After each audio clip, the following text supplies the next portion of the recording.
ये students hello. आज हम बात करते हैं आपके हिस्ट्री के chapter 2 socialism in Europe and the Russian revolution. तो इस पे जाने से पहले थोड़ा सा हम एक बार फर्स्ट चैप्टर पर चलते हैं कि फ्रेंच रेवोल्यूशन के बारे में आपने पढ़ा था।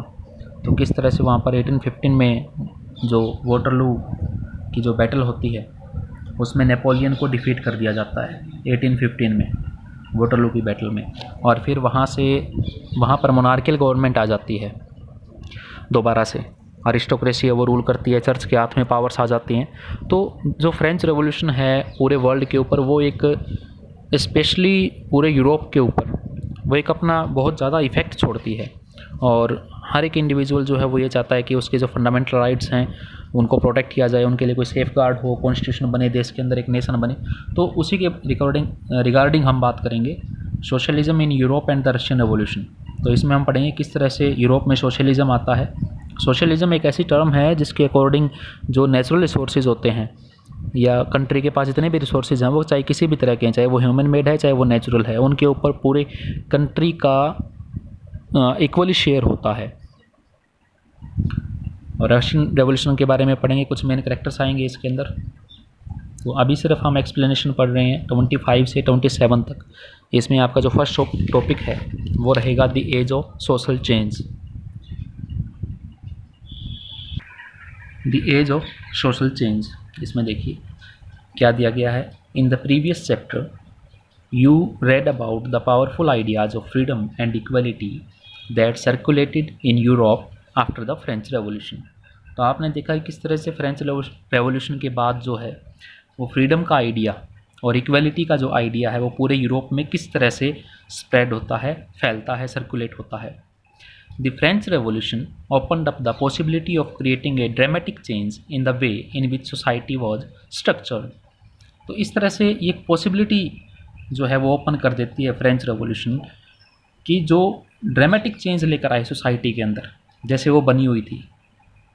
तो थ्री एस्टेट्स आपने पढ़ी थी, तो उनके अंदर एक बहुत ज़्यादा चेंज लेकर आना था। As you have read before the 18th century society was broadly divided into estates and orders and it was the aristocracy and church. देखो वहाँ पर जो 3 एस्टेट्स बनी हुई थी उनके ऊपर कौन कंट्रोल करके बैठा था? Aristocracy. Aristocracy means rich persons, जो रिच सोसाइटी है वो, और चर्च जो है उनके हाथ में इकोनॉमिक और सोशल पावर थी।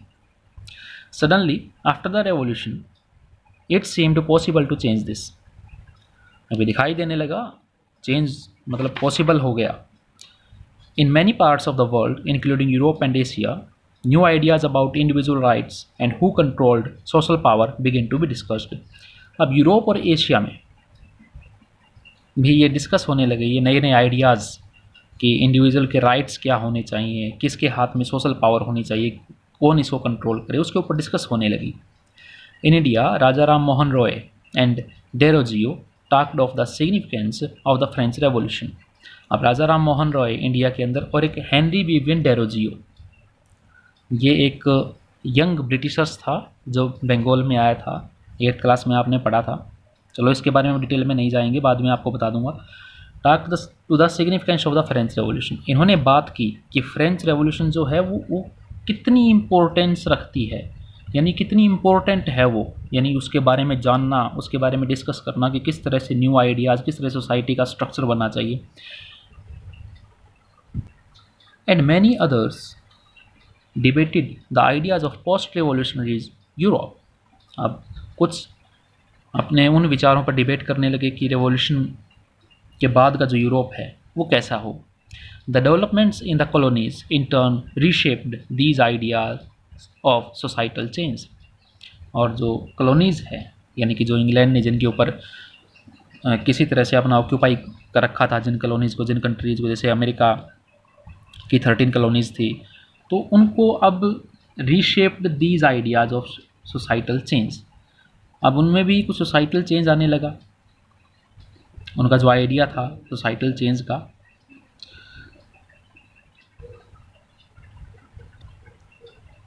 अब इनके जो डेवलपमेंट्स हुई थी ना इन कॉलोनीज़ में, इन्होंने उनके आइडियाज़ को, जो सोसाइटल चेंज का आइडिया था, उसको रीशेप कर दिया था, उसको अलग से कर दिया था। जैसे फ्रेंच रेवोल्यूशन के बाद क्या इफेक्ट आई, तो पहले तो वो अपने अकॉर्डिंग डेवलपमेंट कर रहे थे, लेकिन उसके बाद में जो डेवलपमेंट हुई ना, उससे उनका आइडिया जो है सोसाइटल चेंज के लिए भी, सोसाइटी में किस तरह के चेंज होने चाहिए, वो उसका रीशेप हो गया सभी लोगों के माइंड में कि हमारी सोसाइटी जो है अब कैसी होनी चाहिए। Not everyone in Europe however wanted A complete transformation of society. अब यूरोप के अंदर हर एक आदमी ये नहीं चाहता था, हर एक पर्सन ये नहीं चाहता था कि पूरी तरह से ट्रांसफॉर्मेशन हो जाए सोसाइटी का, पूरी तरह से बदलाव आ जाए। Responses varied from those who accepted that some change was necessary but wished for a gradual shift to those who wanted to restructure society radically. अब रिस्पॉन्सेज जो है वो अलग अलग आ रहे थे, जो चाहते थे कि कुछ चेंजेस तो ज़रूरी हैं, but wished for a gradual shift. Gradual होता है धीरे धीरे, स्लो प्रोसेस से कोई किसी चीज़ का होना, कि जो चेंजेस तो हों लेकिन स्लो स्पीड से हों। To those who wanted to restructure society radically, जो रेडिकली सोसाइटी को रिस्ट्रक्चर करना चाहते थे। अब ये जो रेडिकल, ये जो टर्म आई है रेडिकली, कंजर्वेटिज्म, लिबरल्स, ये इनके बारे में हम डिटेल से पढ़ेंगे आगे, आप कंफ्यूज नहीं होना है आपको। जो रेडिकल्स है वो चाहते थे कि सोसाइटी में ग्रेजुअल चेंज हो, ग्रेजुअल प्रोग्रेस हो, धीरे धीरे प्रोग्रेस होनी चाहिए, धीरे धीरे चेंज आना चाहिए। सम वर कंजर्वेटिव्स, अदर्स वर लिबरल्स और radicals. What did these terms really mean in the context of the time? What separated these strands of politics and what linked them together? कि कौन कौन सी विचारधाराएं थी पॉलिटिक्स की इनके बीच में जो इनको अलग करती थी, यानी कि कैसा सोचते थे। स्ट्रैंड्स होता है वैसे एज, किनारा, तो अलग अलग जो विचार रखते थे। And what linked them together, और उनको क्या चीज़ साथ लेकर आई थी, और कौन से विचार जो उनको एक साथ लेकर आए थे।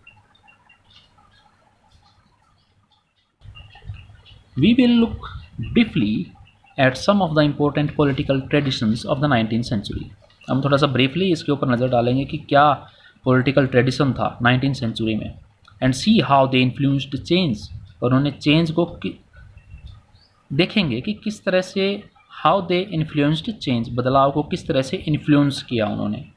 Then we will focus on the historical event in which there was an attempt at a radical transformation of society. तब हम फोकस करेंगे एक हिस्टोरिकल इवेंट पर जिसने एक कोशिश की थी कि रेडिकल ट्रांसफॉर्मेशन सोसाइटी का करने की। रेडिकल ट्रांसफॉर्मेशन जैसा हमने पहले पढ़ा था कि ग्रेजुअल चेंज होना चाहिए, एकदम से चेंज नहीं होना चाहिए किसी भी चीज़ में।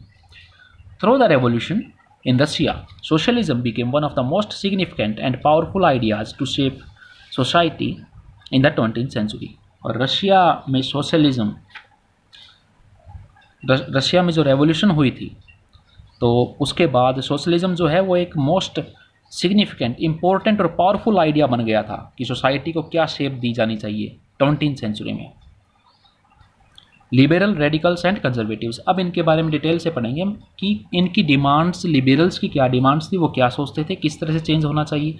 रेडिकल्स की क्या डिमांड थी कि वो क्या सोचते थे कैसा चेंज होना चाहिए। फिर कंजर्वेटिव्स के बारे में कि वो क्या सोचते थे कि किस तरह से चेंज होना चाहिए। One of the group which looked to change society were the liberals. Liberals wanted a nation which tolerated all religions. कि अब उनमें से एक ग्रुप ऐसा था सोसाइटी चेंज होते हुए देखना चाहता था, वो था लिबरल्स का। अब लिबरल्स क्या चाहते थे कि एक ऐसा कंट्री चाहते थे कि जिसमें सभी रिलीजन्स को टॉलरेट किया जाए, जैसे हमारे इंडिया के अंदर है। We should remember that at this time European states usually discriminated. अब आपने देखा था कि यूरोपियन स्टेट्स जो हैं वो डिस्क्रिमिनेट कर रही हैं अपने जो दूसरा रिलीजन है। हर एक कंट्री का अपना एक मेन रिलीजन है और जो दूसरा रिलीजन है उसके अगेंस्ट वो कुछ प्रोसेस कर रही है, उनको राइट्स नहीं दिए जा रहे हैं। Favour of one religion and another. Britain favour the church of England. अब देखिए ब्रिटेन जो है वो इंग्लैंड के चर्च को फेवर कर रहा है। ऑस्ट्रिया और स्पेन जो है वो कैथोलिक चर्च को कर रहे हैं, प्रोटेस्टेंट को नहीं कर रहे हैं। Liberals also oppose the uncontrolled power of dynastic rulers. अब जो डायनेस्टिक रूलर्स हैं, यानी कि जो किंग है, किंग के बाद फिर किंग आ रहा है, उसका बेटा, फिर उसका बेटा, यानी कि वो डायनेस्टिक रूलर्स को, जो वंशवाद है, वो कह रहे हैं कि उनके पास अनकंट्रोल्ड पावर नहीं होनी चाहिए, उसके ऊपर कंट्रोल होना चाहिए। They wanted to safeguard the rights of individuals against governments. कि वो चाहते हैं कि इंडिविजुअल के जो राइट्स हैं उनका सेफ गार्ड भी होना चाहिए। गवर्नमेंट अगर उनको वायलेट करती है किसी भी तरीके से तो वो कुछ कर सकें, लीगल प्रोसेस होनी चाहिए।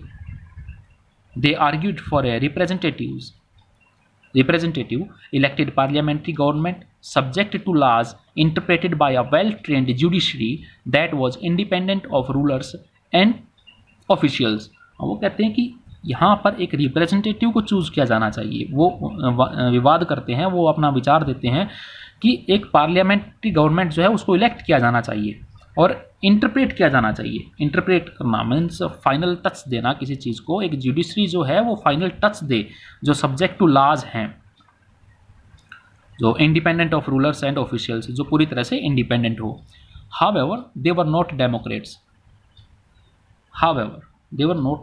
वो डेमोक्रेट्स नहीं थे। डेमोक्रेट्स मीन्स लोकतांत्रिक, डेमोक्रेटिक, डेमोक्रेसी जैसे इंडिया के अंदर है, वो सोचते तो थे ऐसा, लेकिन वो डेमोक्रेट्स क्यों नहीं थे उसका रीज़न हम इन 2 लाइन्स में पढ़ेंगे। They did not believe in universal adult franchise. वो क्या कहते थे, किसमें बिलीव नहीं करते थे वो, कि सभी को राइट टू वोट मिलना चाहिए। सबसे पहली बात तो ये, डेमोक्रेसी में सबको राइट टू वोट दिया जाता है एक एज के बाद, लेकिन वो डेमोक्रेट्स नहीं थे क्योंकि वो चाहते थे कि यूनिवर्सल अडल्ट फ्रेंचाइज किसी को, सबको नहीं मिले। That is the right of every citizen to vote. They felt man of property mainly should have the vote, कि जिनके पास प्रॉपर्टी है वो ये चाहते थे कि जिनके पास प्रॉपर्टी है उन्हें ही वोट डालना चाहिए। They also did not want the vote for women. वो चाहते थे कि विमेन को भी वोट देने का राइट जो है वो ना मिले। ये पढ़ा आपने लिबरल्स के बारे में। अब पढ़ते हैं हम radicals. In contrast, radicals wanted a nation in which government was based on the majority of A countries population, कि वो एक ऐसी गवर्नमेंट चाहते थे कि जिस किसी भी कंट्री में जो भी पॉपुलेशन मेजोरिटी में है उसके अकॉर्डिंग गवर्नमेंट बने। Many supported women's suffragette movements. Suffrage आपने पढ़ा था कि सफरेज वो होता है कि सभी को राइट टू वोट मिले।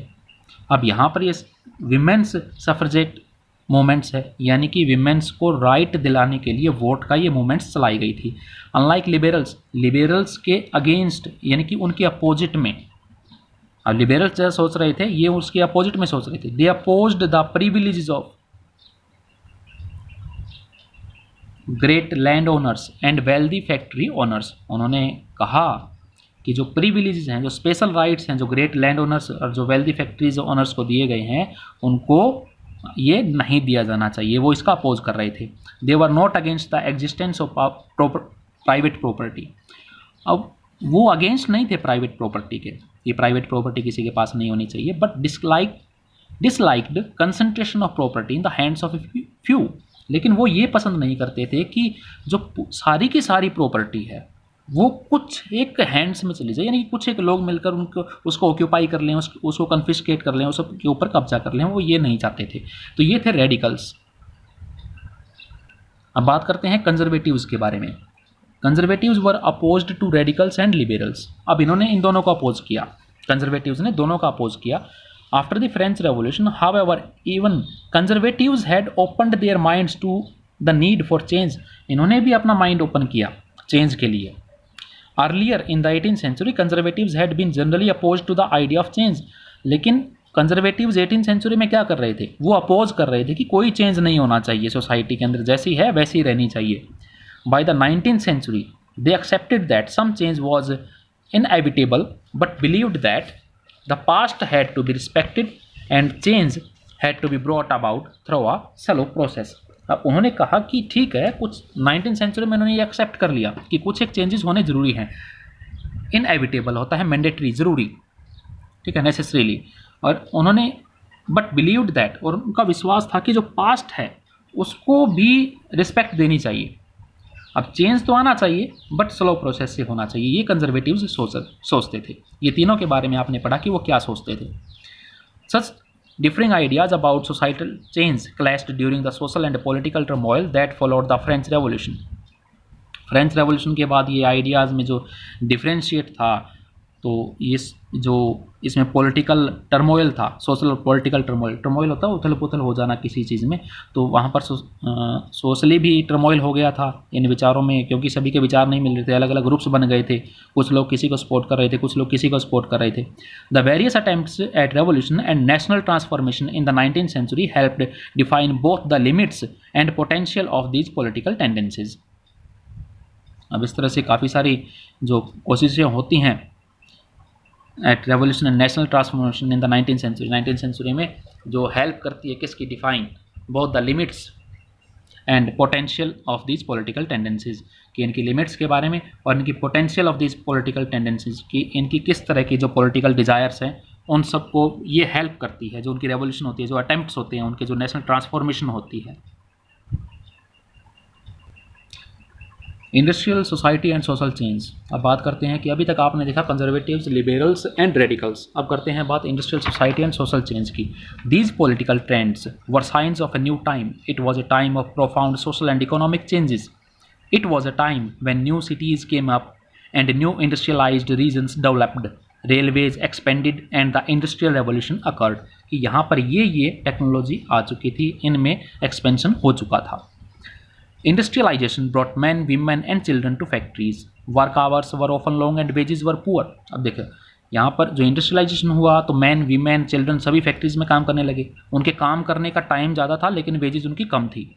Unemployment was common, unemployment common थी, particularly during times of low demand for industrial goods. कि जब एक पर्टिकुलर सीज़न होता था कि जब इंडस्ट्रियल गुड्स की डिमांड जो है वो कम हो जाती थी तो उनको काम नहीं मिलता था लोगों को।